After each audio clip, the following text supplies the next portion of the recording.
मैं नासिर हुसैन आप सबका नश अकेडमी में तहे दिल से शुक्रिया अदा करता हूं। दोस्तों, इस वाले वीडियो में जो हम लोग पढ़ेंगे, क्योंकि इससे पहले मैं बिहार स्पेशल के क्रम में आपके लिए मैं वीडियोस में लाता रहा था, इसी के क्रम में हम लोग आगे बढ़ेंगे। इस वाले वीडियो में जो हम लोग जो पढ़ेंगे वो रहेगा अध्याय या चैप्टर 11 भौगोलिक संरचना या फिर जियोग्राफिकल स्ट्रक्चर ऑफ बिहार को हम लोग पढ़ेंगे। इस वाले वीडियो में हम लोग ज्यादातर कवर करने की कोशिश करेंगे कि बिहार का जो ज्योग्राफी या फिर भूगोल किस हिसाब से विभाजित या फिर डिवाइड किया गया है, हम उसको समझने की कोशिश करेंगे।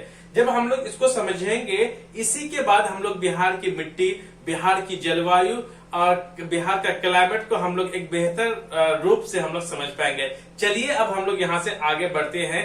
और ये बात मैं बता दूं आपको कि इस चैप्टर्स के रिगार्डिंग इसका जो पहला वीडियो है वो मैं पहले में अपलोड कर दिया था। ये इसका सेकेंड पार्ट है। इसी के क्रम में हम लोग आगे बढ़ता रहेंगे। चलिए अब हम लोग देख लेते हैं। सबसे पहले हमें अगर बिहार का भूगोल या फिर बिहार का अगर हमें ज्योग्राफी को अगर हमें समझना है बेहतर ढंग से, तो हमें क्या करना पड़ेगा। सबसे पहले हमें बिहार का विभाजन और उप विभाजन या फिर डिवीजन एंड सब डिवीजन को हम लोग समझेंगे कि बिहार का जो ज्योग्राफी या फिर भूगोल किस हिसाब से डिवाइड किया गया है, जिससे कि हमें समझने में या फिर बिहार का ज्योग्राफी समझने में हमें बहुत आसानी हो। चलिए इसी के क्रम में अब हम लोग आगे बढ़ते हैं। अगर डिवीजन के क्रम में अगर हमें देखें तो बिहार को हम लोग जो भूगोल या फिर ज्योग्राफिकल हम तीन पार्ट में डिवाइड करते हैं। पहला पार्ट है वो है शिवालिक का पर्वतीय भाग या फिर mountain part of Shivalik. Shivalik वो भाग होता है जो कि हिमालय पहाड़ है, उसका जो निचला पोर्शन या फिर फुट्स कह सकते हैं हिमालय पहाड़ का, उसी को हम लोग शिवालिक पढ़ते हैं। उसी के बारे में हम लोग जो पढ़ते हैं माउंटेन के हिल के मतलब फुट के बारे में, जो हिमालय पहाड़ होते हैं उसका नीचे वाले पोर्शन जहां से कि बिल्कुल थोड़ा सा प्लेन होता है, उस पोर्शन को हम लोग जब पढ़ते हैं उसी को हम लोग शिवालिक बोलते हैं। आगे देख लेते हैं। शिवालिक पर्वतीय भाग में अगर हम देखें तो शिवालिक का पर्वतीय भाग जो है वो हमें 3 भाग में हम इसे डिवाइड कर सकते हैं ताकि कि हमें समझने में आसानी हो। शिवालिक अगर हम देख लें भाग को तो वो देखते हैं। सबसे पहले हम लोग बिहार का मैप देखते हैं। जैसे कि आप लोग सब जानते हैं, बिहार का दक्षिण में झारखंड है, उत्तर में नेपाल है और ये पश्चिम में उत्तर प्रदेश है, पूर्व में कौन है,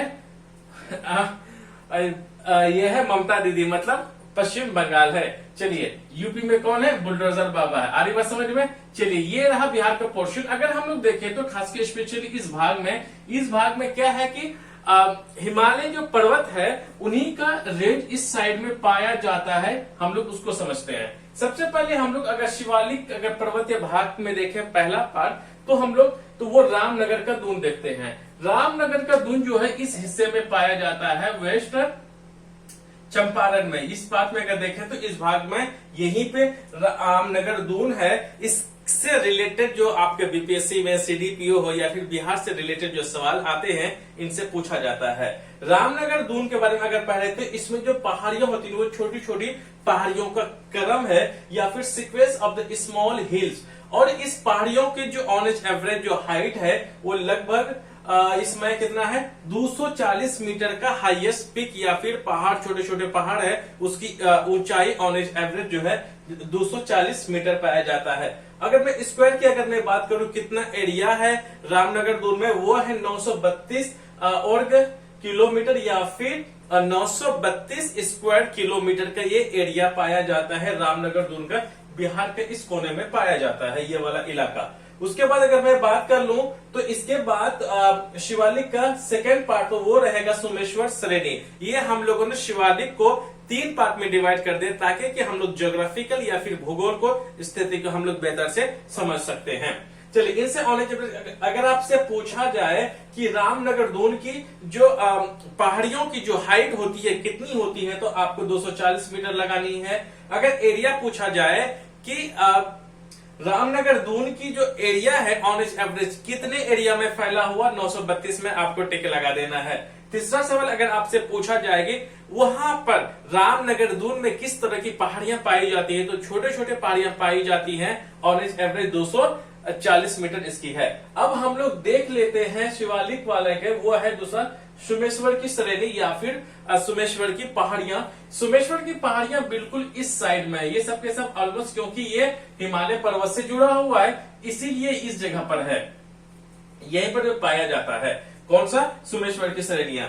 विस्तार जो अगर मैं बात करूं कि विस्तार या फिर एक्सटेंशन कहां पे किया गया है, तो आपको याद रखना है विस्तार पश्चिम में त्रिवेणी नहर से पूर्व में भिखना ठोड़ी तक फैला हुआ ये पार्ट है। याद रखना है आपको इस जगह पर कि इस जगह आपके सोमेश्वर की पहाड़ियां आपको पाई जाती हैं। पश्चिम में आपका त्रिवेणी नहर है और पूर्व में इसी जगह पर आपका भिखना ठोड़ी है। इसी इलाके में सोमेश्वर की पहाड़ियां या फिर श्रेणी पाई जाती हैं, सोमेश्वर रेंज। अगर मैं इसकी में विस्तार तो मैंने बता दिया, तो एक्सटेंशन वेस्ट में पश्चिम में त्रिवेणी नहर है और पूर्व में भिखना ठोड़ी है। अगर मैं क्षेत्र की बात करूं तो ये ज्यादा क्षेत्र में पाया नहीं जाता है, लगभग 75 वर्ग किलोमीटर या फिर 75 स्क्वायर किलोमीटर में सोमेश्वर की पहाड़ियां वाली रेंज है। ये देखते हैं। अगर मैं इसकी पोजीशन की बात कर लूं तो शीर्ष भाग बिहार और नेपाल के बीच में है। मेन पार्ट इसका जो है between the Bihar and Nepal, क्योंकि आप सब जानते हैं कि इस साइड में नेपाल है, तो इसका पोर्शन जो है ना, कुछ पोर्शन यहां से लेकर के यहां तक पाए जाते हैं। इसको आपको याद रखना है। और इसमें और भी ये बात याद रखनी है कि सर्वोच्च चोटी जो हाईएस्ट पीक जो पाया जाता है आपका सोमेश्वर की पहाड़ी में, लगभग 874 मीटर इसकी हाईएस्ट पीक या फिर इसकी सर्वोच्च चोटी पाए जाते हैं। इसमें कई सारे दर्रे हैं। दर्रे वो होता है जब दो पहाड़ों के बीच में जब रास्ते बन जाते हैं। वो रास्ते बनने के कई सारे कारण हो सकता है। पहला कारण ये भी हो सकता है कि दो पहाड़ों के बीच में बहुत लंबे समय तक जब बहुत तेजी से जब नदियां बहती है, पानी का फ्लो या फिर बहाव बहुत तेज हो, उसी की वजह से कई सौ साल, सैकड़ों, हजारों साल से जब नदियां बहती है, तभी उसी नदियां से ही वो रास्ता पैदा होता है। उसी में जब दो पहाड़ियों के बीच में सालों से या फिर हजारों वर्षों से जब कोई पानी का बहाव बहुत तेजी से बढ़े, तभी दो पहाड़ों के बीच में रास्ता बनता है। जब नदियां सूख जाती है, तभी लोग यातायात फिर ट्रांसपोर्टेशन के लिए अपना वो रास्ता का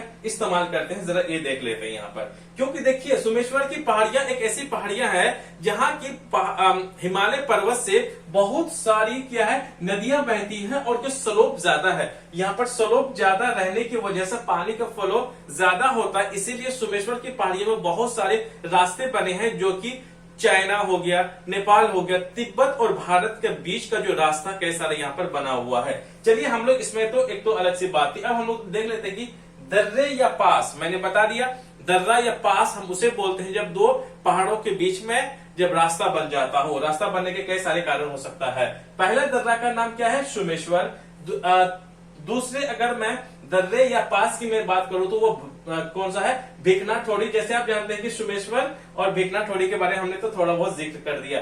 तीसरा वो है मरवात। ये सब के सब दर्रे का नाम है। अब इससे आपसे सवाल क्या पूछा जा सकता है? आपसे सिंपल सा सवाल ये पूछा जा सकता है कि आपको ये बताना है सोमेश्वर की अब दर्रे या पास, भिखना ठोड़ी की दर्रे या पास, मरवात की दर्रे या पास आपको किस पार्ट पर या फिर किस श्रेणी में पाया जाता है? वो याद रखना है। सोमेश्वर की श्रेणी में पाया जाता है और बिहार का आपको इस साइड में पाया जाता है। यहाँ पर वेस्ट चंपारण है। चलिए इसकी बात हो गई। अब हम लोग आगे की तरफ बढ़ लेते हैं। ये हमारा कितना दूसरा।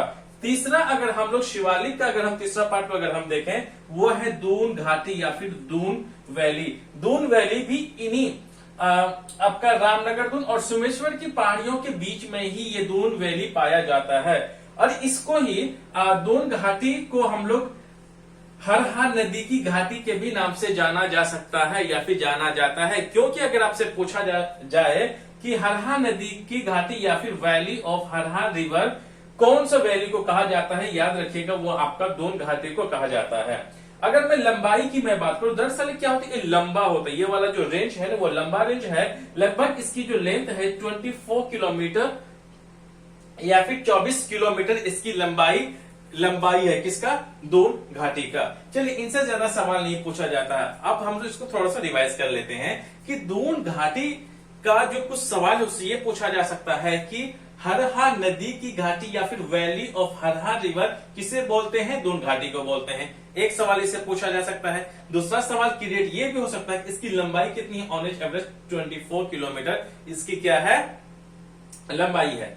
अब जब हम लोग बिहार का भूगोल को मैंने बोला कि 3 पार्ट में डिवाइड किया गया है। पहला शिवालिक का वाला पार्ट है, दूसरा पार्ट हमारा गंगा का मैदान भाग या फिर द गंगेटिक प्लेन या फिर गंगा के। इस वाले क्वेश्चन को जरा देखते हैं। जैसे बिहार का मैप है, आप सब जानते हैं कि बिहार को जो गंगा नदी है लगभग 2 हिस्सों में बांट देती है।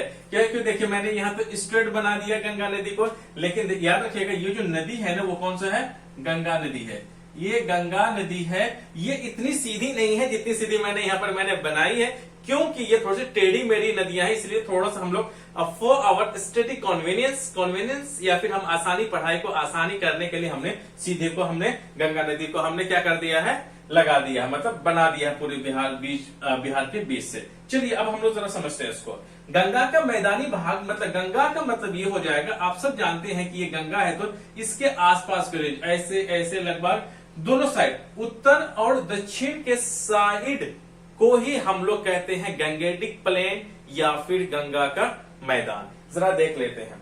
गंगा का मैदान लगभग जो है क्षेत्रफल वो 45,000 स्क्वायर किलोमीटर में ये फैला हुआ है। कौन सा? Gangetic plain. क्योंकि पूरा बिहार में लगभग बिहार का आधा पोर्शन जो है या फिर आधा पार्ट वो जो है वो गंगा का जो रीजन है गंगेटिक रीजन या फिर गंगा का जो ये मैदानी भाग है वो बना हुआ है लगभग कितना? 45,000 किलोमीटर स्क्वायर में। इससे जुड़ी हुई और बातें हम लोग देख लेते हैं। अगर हम लोग गंगा का मैदानी भाग को अगर हमें समझना है तो हमें 2 हिसाब से समझ सकते हैं।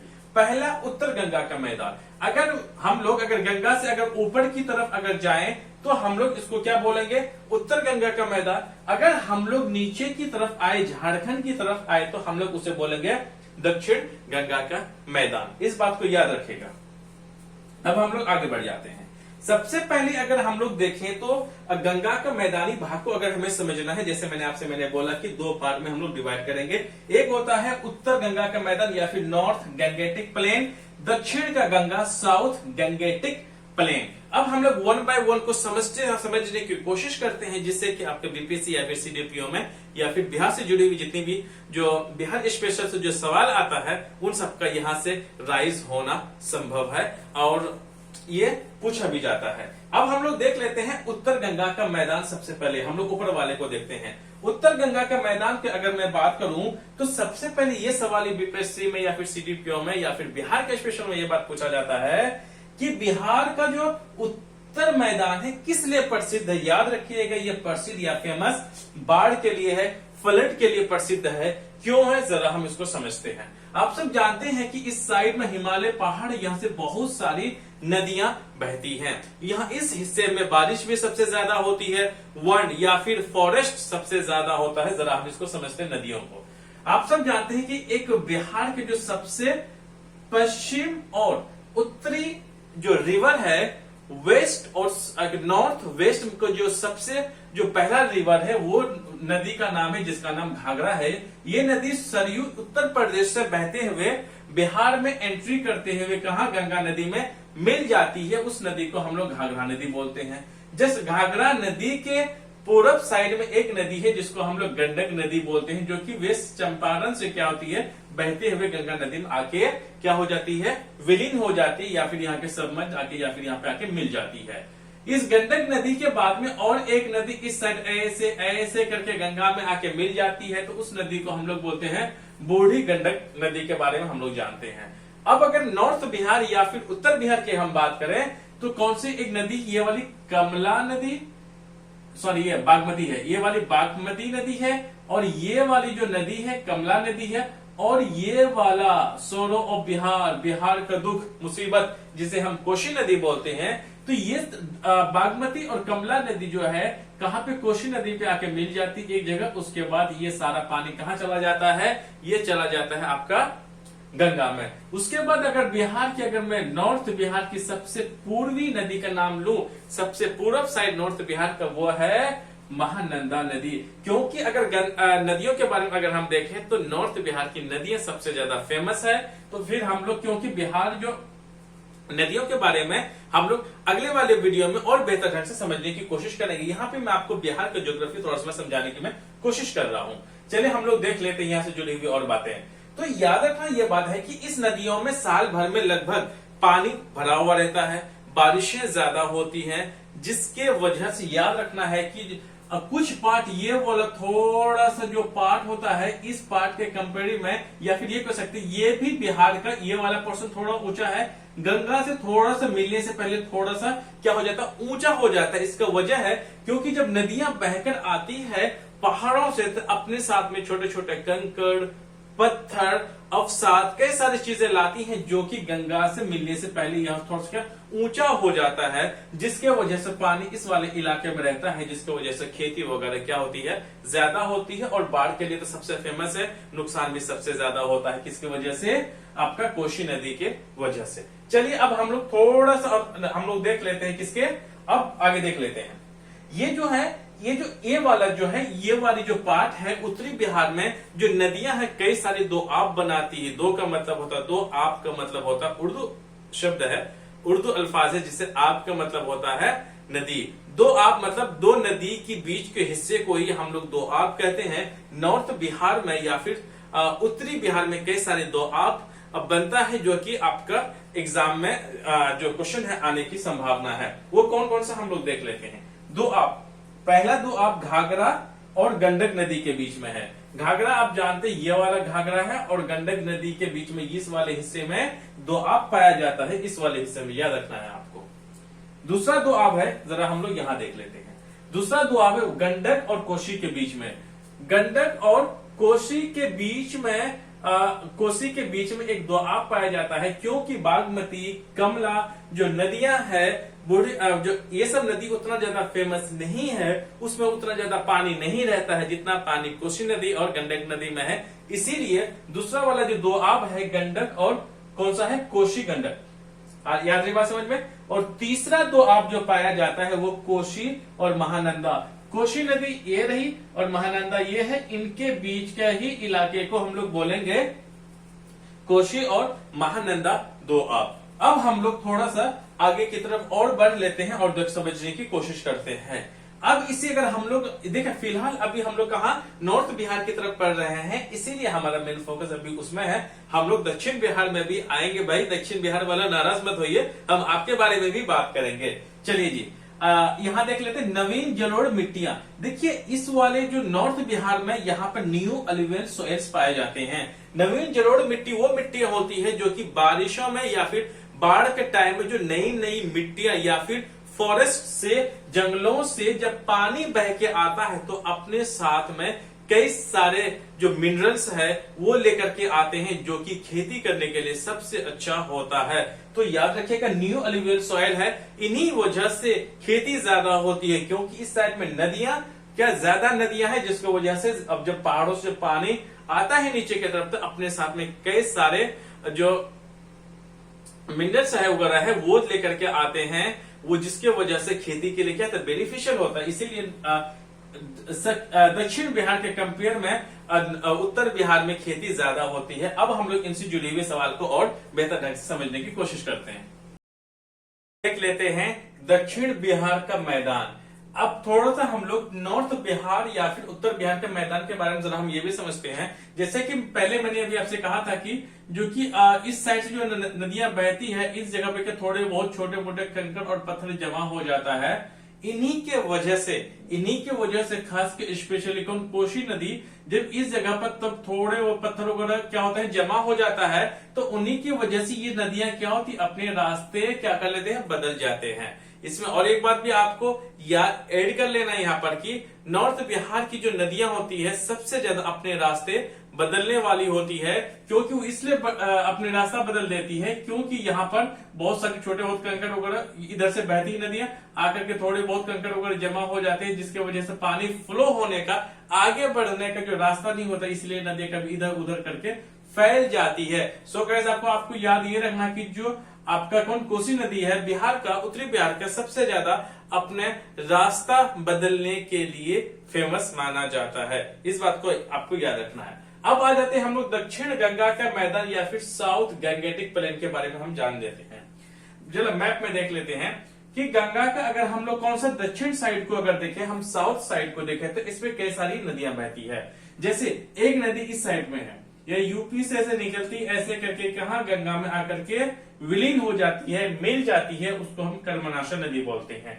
दूसरी नदी जो है इस साइड पर, यहां से कहां से निकलती है, इस साइड से, दक्षिण साइड से निकलती, और सोन नदी है, ये सब के सब मध्य प्रदेश से निकलने वाली नदियां हैं। और पुनपुन नदी और कौन सा सोन नदी, ये दोनों के दोनों मध्य प्रदेश से आती है और वो इस साइड से फॉलो करते हुए गंगा में मिल जाती है। जब नदियां जब इधर से बहती है तो जाहिर सी बात है कि इधर का हिस्सा थोड़ा सा क्या होगा, देखिए बिहार का कुछ यू साइड का है ना, इस साइड का जो बिहार थोड़ा सा नीचे है, बीच में थोड़ा सा नीचे है, दोनों तरफ ऊपर है, जिसकी वजह से नदियां क्या होती बहते हुए कहा गंगा में आकर के मिल जाती है। इस साइड ऊंचा रहता है, जिसकी वजह से नदियां वगैरह बहती हुई इस साइड में आ जाती है। जो अगर मैं तीसरी नदी की मैं बात करूं, वो पुनपुन नदी है, ये भी मध्य प्रदेश से आती है। एक होती फल्गु नदी, जिसको इसको गौतम बुद्ध है जो इन्हीं को नदी के किनारे में बैठ के ही पीपल के पेड़ के नीचे उसको ज्ञान की प्राप्ति हुई थी, इनलाइटमेंट मिली थी, तो यही फाल्गु नदी है। उसके बाद हम लोग क्यूल नदी है, अजय नदी है। ये तीनों नदी उतना ज्यादा क्या नहीं है, फेमस नहीं है, क्योंकि इसमें ज्यादा पानी नहीं रहता है, कमी पानी रहता है, साल भर में पानी उतना ज्यादा नहीं रह पाता है। तो अब हम लोग इधर को देख लेते हैं, जरा इसके बारे में देख लेते हैं कि दक्षिण गंगा का मैदान जो है प्रसिद्ध है, वो फेमस है किसके, सूखा और ड्राई के लिए है। क्यों है, जरा इधर समझिए। क्योंकि जो इस तरफ की जो नदियां होती है, जो बहती हैं, तो अपने साथ में रेत और बालू या फिर रेत अपने साथ में लेकर के आती है, जिसकी वजह से इस वाले जो एरिया में होता है रेत या फिर फैल जाता है, जिसके वजह से पानी सोख लेता है, जिसके वजह से ड्राई हो जाता है। लेकिन इस वाले में अंडरग्राउंड जो वाटर है वो बहुत जल्दी पाया जाता है, इस बात को याद रखना है, जिसके वजह से ये पोर्शन क्या हो जाता है, सूखा हो जाता है। लेकिन आपको ये भी याद रखना है कि जब इस जगह देखिए इस साइड में कंकड़ वगैरह आता था, जिसके वजह से यहाँ थोड़ा सा क्या हो जाता था, ऊंचा हो जाता था, तो यहाँ पर पानी वगैरह लगने की वजह से बाढ़ वगैरह आ जाता था, जिसकी खेती अच्छी होती थी। जब यहाँ पर जब रेत आते थे, तो रेत क्या करता था, गंगा से मिलने से पहले कुछ ऐसे करके फैल जाता था, पूरे नदी ऐसे करके गंगा के किनारे, जिसके वजह से कुछ पोर्शन जो ऐसे करके ऐसे ऐसे यहाँ से लेकर कहा पटना से लेकर के भागलपुर तक का ये वाला पोर्शन क्या थोड़ा सा गहरा रहता था, इस साइड भी ऊंचा, इस साइड भी ऊंचा, इस साइड में गहरा रहता था, जिसके वजह से यहाँ पर खेती वगैरह भी अच्छी होती थी, दलदली भी होता था, कहा पटना से लेकर के भागलपुर तक। इन्हीं को हम लोग टाल क्षेत्र बोलते हैं, जो कि हम लोग आगे देखेंगे। चलिए, अगर मैं एरिया की क्षेत्र की मैं बात करूं तो गंगा के दक्षिण से लेकर के छोटा नागपुर का पठार तक, मतलब ये वाला जो झारखंड है, ये किसको बोलते हैं, इसी को बोलते हैं छोटा नागपुर प्लेट्यू या फिर छोटा नागपुर का पठार। जिसके गंगा से दक्षिण से लेकर के इस वाले पोर्शन जिसे हम छोटा नागपुर का जो पठार कहते हैं, यहाँ तक किसका दक्षिण में गंगा का मैदान फैला हुआ है। अब आगे हम लोग देख लेते हैं, साउथ गंगा टू कहा, साउथ ऑफ गंगा टू छोटा नागपुर प्लेट्यू तक इसका दक्षिण बिहार का जो पार्ट है वो फैला हुआ है। पहाड़ियों की अगर मैं बात करूं तो देखिए ऐसा नहीं है, नॉर्थ बिहार के कंपेयर में साउथ बिहार जो है या फिर दक्षिण बिहार है वो समतल या फिर प्लेन नहीं है। उसके कई सारे रीजन है दक्षिण बिहार प्लेन नहीं होने का। वो सबसे बड़ा कारण उसका पहाड़ियां है, उसके पहाड़ियों की ऊंचाई नीचाई जो है, ऊंचाई के भी नीचे हो जाते हैं, जिसके वजह से, और रेत वगैरह भी है, उसी के वजह से दक्षिण बिहार जो है समतल नहीं है। उसको देख लेते हैं, जैसे कि पहाड़ियां, कई सारे पहाड़ियां, जैसे गया की पहाड़ियों के अगर मैं ऑरेंज एवरेज में ऊंचाई की मैं बात करूं तो 200 कितना है, 266 मीटर है, 266 या फिर 266 मीटर उसकी हाइट है। राजगीर की अगर मैं पहाड़ियों की मैं बात करूं लगभग उसका डबल 466 मीटर उसकी ऊंचाई है। खड़गपुर की पहाड़ों की अगर मैं बात करूं तो ये 510 मीटर की हाइट है। आपको इसकी एवरेज हाइट में जो है कई सारे अंतर देखने को मिलता है, इसीलिए दक्षिण बिहार का जो मैदान है वो क्या है, समतल नहीं है। चलिए अब हम लोग आगे बढ़ लेते हैं। इसकी में अगर मैं फॉर्मेशन की अगर मैं बात करूं तो दक्षिण बिहार की मैंने बोला कि दक्षिण बिहार का ज्यादा पोर्शन किसका, बलुई मिट्टी से है। आपका किसे है, बलुई मिट्टी से, बालू मिट्टी से इसका फॉर्मेशन हुआ है, जिसके वजह से यहाँ पे पानी जल्दी सोख लेता है, एब्जॉर्ब कर लेता है मिट्टी, जिसके वजह से यहाँ पे सूखा वगैरह ज्यादा देखने को मिलता है। इसीलिए दक्षिण बिहार जो है वो सूखे या फिर ड्राई के लिए फेमस है या फिर प्रसिद्ध है। अब देख ले टाल क्षेत्र में, अभी मैंने बात, टाल रीजन जो है वो पटना से लेकर के भागलपुर तक का था, जो कि इसमें बाढ़ और फ्लड ज्यादा आता है, पानी यहाँ पर ज्यादा रहता है, गहराई रहने के कारण इसी इलाके से यहां से लेकर के यहां तक क्या होती है, टाल क्षेत्र बोलते हैं। यहाँ से लगभग 4 से 6-7 किलोमीटर इधर से यहाँ तक फैला हुआ रहता है। यहाँ पे सब्जियां वगैरह सबसे ज्यादा उगाई जाती है, खेती वगैरह भी यहाँ पर अच्छी होती है, क्योंकि यहाँ पे अलूवियल सॉइल थोड़ा बहुत पाया जाता है। अब हम लोग आगे की तरफ, या फिर जलोढ़ मिट्टी ज्यादा थोड़े बहुत इस हिस्से में पाया जाता है, इसी वजह से वहां पे सब्जी वगैरह खेती क्या होती है, ज्यादा होती है। अगर मैं बोलूं आपसे कि जो दक्षिण गंगा का जो मैदान है उसे हम 3 भागों में बांटा जा सकता है, ताकि कि दक्षिण बिहार का जो हिस्सा है, जो एरिया है, मैदानी भाग है, उसे हम लोग बेहतर ढंग से समझ सकें। तो डिवाइडेड इनटू 3 पार्ट्स को हम इसे डिवाइड करते हैं। पहला अगर हम लोग देखें, गंगा, सोन, दोआब की मैं बात कर रहा हूं, तो युवा नदी जो कि सोन नदी और गंगा के बीच में दोआब पाया जाता है। तो आपसे एक सवाल और पूछा जाएगा कि गंगा और सोन दोआब जो है कौन से बिहार में पाया जाता है, मतलब बिहार एक ही है पार्ट में, वो आपको दक्षिण बिहार का पार्ट है, आपको जानते ही हैं। क्योंकि अगर मेरी बात, सोन नदी जाहिर सी बात है गंगा नदी के किधर है, वो दक्षिण साइड में, साउथ साइड में है, इसलिए आप आसानी से आप पता कर सकते हैं। दूसरा, मगध का मैदान अगर देखें तो मगध वाला जो इलाका है, ये डिस्ट्रिक्ट है, इस साइड में ऐसे करके है, तो इसे भी हम लोग दक्षिण का मैदान में हम लोग डिवाइड करते हैं। यहाँ की खासियत थोड़ी बहुत आपका गंगा और सोन दोआब से थोड़ा सा अलग है। उसके बाद मगध के बाद हम लोग देख लेते हैं प्लेन ऑफ मगध, उसके बाद देख लेते हैं अंग, किसका, अंग का मैदान या फिर प्लेन ऑफ अंग वाला जो क्षेत्र रहता है आपका, इस वाला क्षेत्र, जहाँ के भी इसके भी थोड़े बहुत क्या होते हैं, खासियत अलग होते हैं। तो आपको याद रखना है यहाँ पर कि मगध का मैदान, अंग का मैदान और गंगा सोन दोआब है आपका, वो साउथ या फिर दक्षिण बिहार में पाया जाता है। ये सवाल अगर आए तो आप आसानी से कर सकते हैं। अब थोड़े बहुत खासियत जो है वो साउथ बिहार के ये भी है कि उभरी हुई बाह्य या फिर पहाड़ियां, रेस्ड आउटलाइन हिल, मतलब यहाँ की पहाड़ियां थोड़ी बहुत ज्यादा क्या है, खड़ी है, कोनेदार है, जिसके वजह से दक्षिण बिहार को बिहार जो है वो उत्तर बिहार से थोड़ा सा भिन्न और अलग हो जाता है।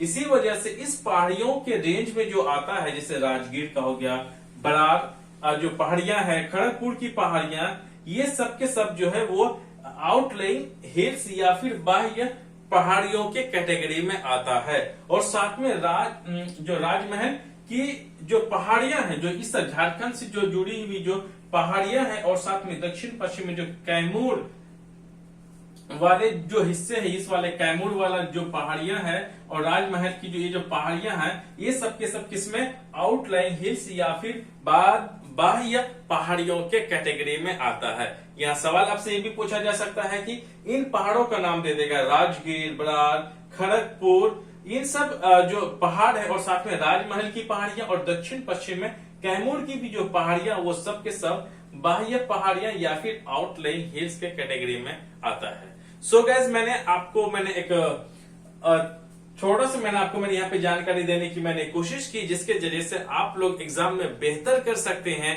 बिहार से जुड़े हुए जितने भी एग्जाम हो गए, ये सारे के सारे एग्जाम के लिए आपके लिए क्या है, यूजफुल है। अगर गाइस आपको ये वीडियो पसंद आती है तो प्लीज इसे लाइक, शेयर और सब्सक्राइब करना बिल्कुल भी ना भूलें। So guys, thank you very much.